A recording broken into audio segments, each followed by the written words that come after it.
the channel. Thank you for tuning in. As always, all your support, comments, likes, subscribes, all very, very much appreciated. Really appreciate your support.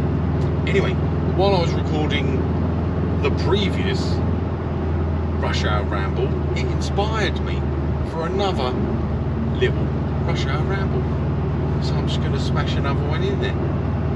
Just going to smash another one in there. I nearly accidentally started talking about it on my last one, but I have to be very strict myself.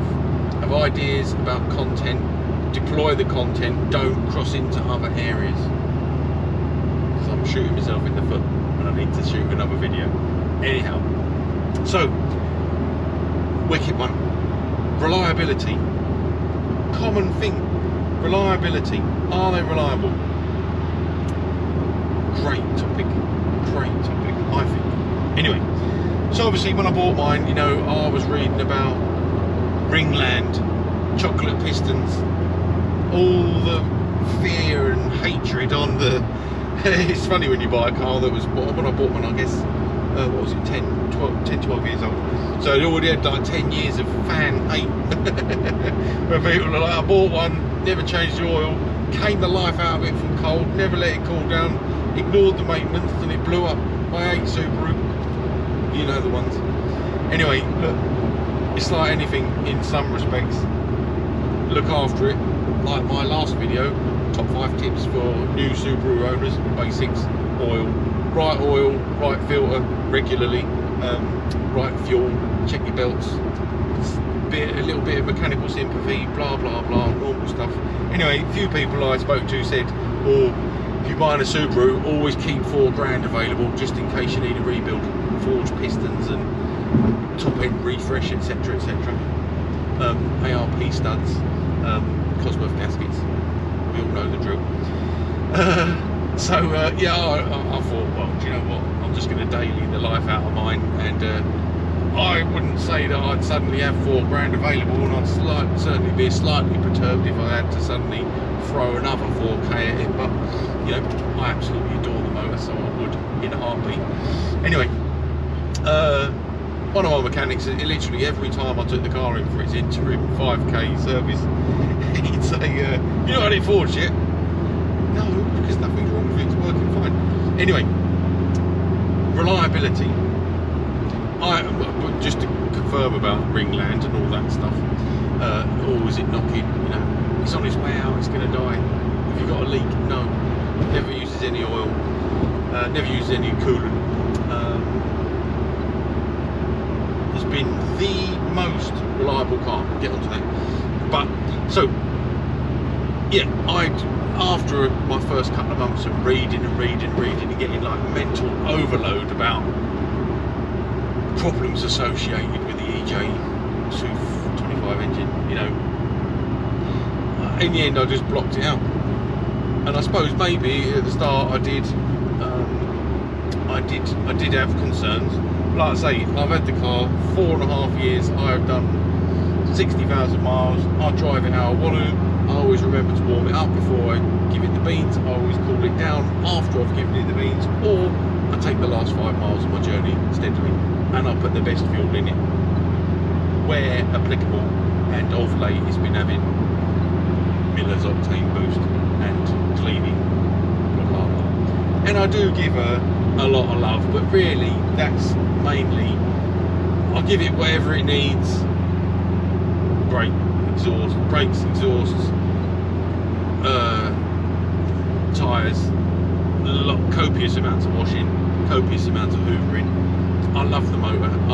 Money is no object when it comes to looking after the Subaru, but I can honestly say, hand on heart, it is the most reliable car. I know you should never say this. It's the most reliable car I've ever owned. From the standpoint that you blip the open doors button, you put the key in the ignition, it starts, you go, and you go places. And I've never ever had any concerns or thought, oh, is it going to make it, oh, it's something wrong, oh, it's got a code. Nothing, absolutely nothing.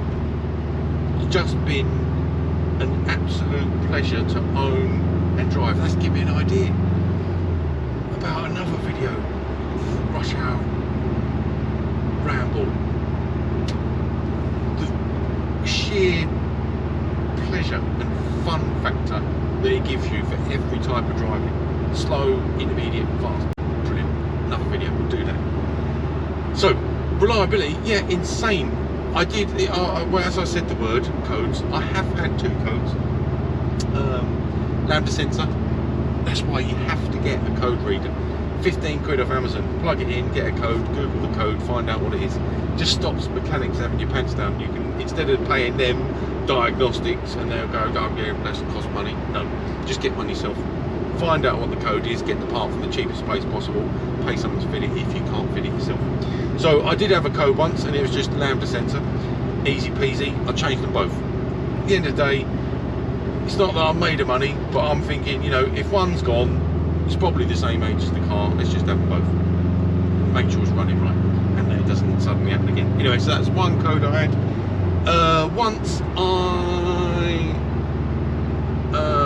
had speed sensor. The car got drenched.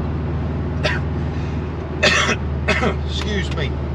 The car got drenched, and I'm talking monsoon material, and the speedo stopped working. Speedo stopped working, and I got a code. Like inconsistent current across the speed sensor.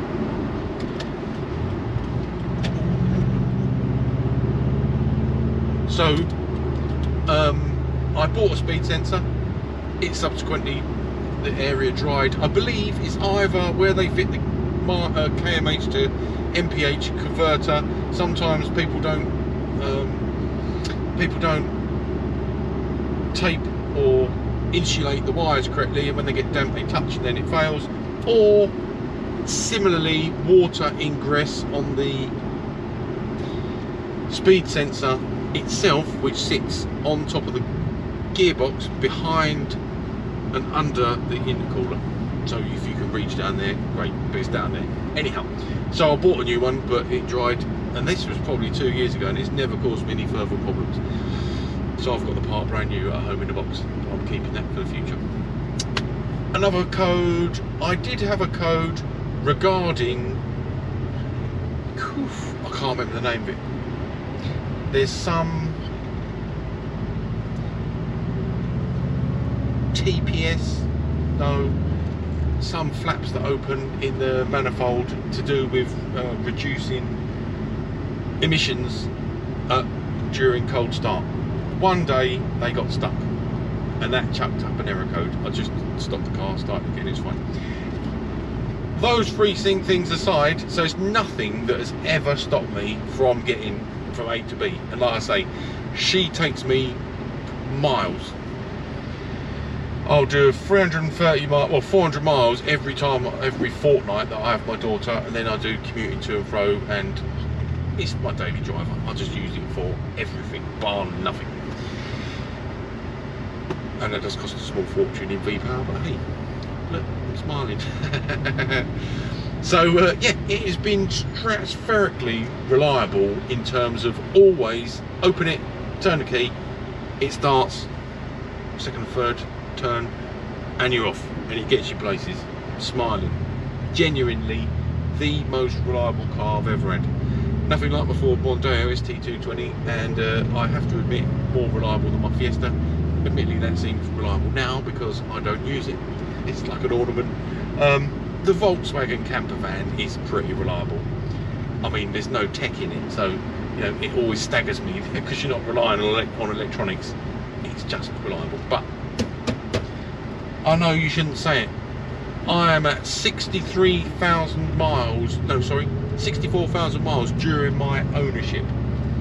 Good old girl. Touch wood. Doink. The most reliable car I've ever had. Absolutely sensational. That's it for this waffle. That's that waffle.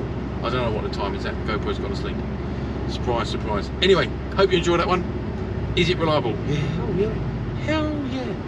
I do maintenance in between other bits. White line. White line, Hayward and Scott. Meister-R's, Kenwood, you know the drill, standard stuff. But outside of the fun stuff, it's mainly been the fun stuff.